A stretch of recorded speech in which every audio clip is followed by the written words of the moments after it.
दोस्तों चलिए देखिए एसआईआर फॉर्म के ऊपर लोगों की बहुत क्वेरी आ रही है और मैंने भी जो एसआईआर फॉर्म भरा तो मेरे लिए भी बड़ी दिक्कत आ रही थी। तो मैंने भी यूट्यूब पे जो वीडियोस पड़े थे उनको खोला और फिर मैंने उससे देखा।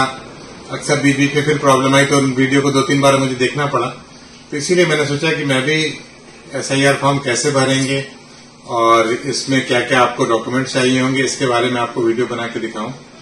अब जैसे बहुत से लोगों को ये नहीं पता है कि उनका एसआईआर फॉर्म कहां पर होगा। तो अगर आपके पास लास्ट अपना जैसे आपने अभी इलेक्शन में अपना वोटर आईडी आपका बना होगा, वोटर आईडी के ऊपर आपका वोटर आईडी लिखा होगा, तो पहले आपको तो सबसे पहला काम है कि आपको अपने एरिया का बीएलओ ढूंढना है कि आपके जो एरिया में बीएलओ कौन है और आपका एसआईआर फॉर्म उसी के पास होगा। एसआईआर फॉर्म बेसिकली 2 प्रतियों में आपको वो देगा और जिसको आपको एक को भर के उसको देना है और एक ही उस पर साइन करके रिसीव कर लेना है, आप अपने पास रखेंगे। तो अब शुरुआत करते हैं कि कैसे हम ये जानेंगे कि हमारे एरिया का बीएलओ कौन है और बीएलओ का फोन नंबर उसमें आ जाएगा। बीएलओ से जब क्योंकि यूजुअली देखिए बीएलओ घर घर नहीं आ रहे हैं। हम लोग को ये इन्फॉर्मेशन दी गई थी कि बीएलओ आपके घर आएंगे, बट अभी तक घरों पे ऐसा कोई आ नहीं रहा है। तो जिन घरों में आ गए हैं, जिन्होंने फॉर्म भर दिया उनके लिए तो ठीक है, बट जिन्होंने पास बीएलओ अभी नहीं पहुंचे हैं और बहुत लोगों को मालूम भी नहीं कि उन्होंने एरिया चेंज कर लिया था, आप किस एरिया में गए, तो अपना वोटर आईडी डाल के वो पहले तो अपना एरिया का बीएलओ समझ लें और उसके बाद बीएलओ से कांटेक्ट करके एसआईआर फॉर्म भरेंगे। तो एसआईआर फॉर्म कैसे भरा जाएगा उसके बारे में मैं आपको डिटेल में बताऊंगा। तो पहले देखते हैं कि हम लोग अपना बीएलओ कैसे ढूंढते हैं। तो ये कंप्यूटर स्क्रीन पे आ जाते हैं। यहाँ पर आपने जब डालेंगे वोटर आईडी तो आपको ये वोटर लिस्ट मिल जाएगी इलेक्शन कमीशन ऑफ इंडिया की। इसको आपने खोल दिया और इसके बाद your name in the voter list, ये इसको आपने क्लिक किया तो अब आपके पास ये लिख के आ गया search your name in the voter list. अब आपको अपना जो वोटर आईडी आपका जो मिला होगा, वोटर आईडी आपका जैसे ये है, ये एपिक नंबर आपका, ये जो वोटर आईडी जो है आपका एपिक नंबर है, तो आपका ये पड़ गया, ये आपने डाल दिया। सेलेक्ट योर स्टेट, तो आपकी आ गई उत्तर प्रदेश और ये कैप्चा है जो आपने कर दिया, ठीक,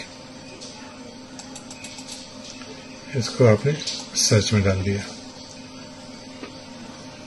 तो अब देखिए ये इनका बन के आ गया, ये निकल के आ गया, ये नाम लिखा हुआ संजय प्रताप, एज आ गया पूरा और यहां पर आपका डिटेल सब आपको निकालना है यहां से। तो अब देखिए इनका पूरा निकल के आ गया, इनके एरिया का नाम निकल के आ गया और यहां से देखिए इनके बीएलओ का नाम आ गया मिस्टर महेश प्रसाद वर्मा, इनका फोन नंबर दिया गया है, ईआरओ का नंबर दिया गया अंकित शुक्ला। अब जैसे हमारे बीएलओ से कांटेक्ट नहीं हो पा रहा था तो मैंने फिर इनके ईआरओ को कांटेक्ट किया तो उन्होंने बीएलओ से संपर्क मेरा करवा दिया था और ये डीईओ है, डिस्ट्रिक्ट जो आपके ऑफिसर है। तो पहले तो आप इसका प्रिंट आउट ले लीजिए आप, ठीक है ना। इससे आपका प्रिंट आउट ना भी लीजिए बट यहां से आपको अपने बीएलओ का नंबर मिल जाएगा, बीएलओ को आप कांटेक्ट कर लीजिए और उसके बाद फिर आपको वो एसआईआर फॉर्म दे देंगे। तो ये आपका आपके वोटर आईडी से आपका ये निकल आता है, ठीक है दोस्तों। तो पहला तो काम अपना आप एपिक फॉर्म आपको कौन देगा, उसके बाद ये जैसे इसमें फॉर्म 6 भरा हुआ, फॉर्म 6 भरा हुआ, अगर आपने अब इसमें जैसे अगर आपके पास वोटर आईडी है ही नहीं, जैसे हमारे कुछ लोग ऐसे हैं जिनके पास वोटर आईडी 2003 की लिस्ट में तो उनका नाम है बट उनका प्रेजेंट वोटर आईडी बना ही नहीं हुआ है और उन्होंने इलाका अपना चेंज कर दिया, उस इलाके में जाकर उन्होंने अपना रजिस्ट्रेशन नहीं कराया। तो यहाँ पर फॉर्म 6 आपको भरना पड़ेगा, उसमें आपको application form for the new voters है, आपको फिर ये वाला फॉर्म भरना पड़ेगा क्योंकि आपका फिर एसआईआर फॉर्म आया नहीं होगा उनके पास, ठीक है ना। तो ये सब चीजें होंगी। अब चलिए हम लोग एसआईआर फॉर्म के ऊपर आते हैं। अब एसआईआर फॉर्म कैसे भरा जाएगा वो मैं आपको बताता हूँ।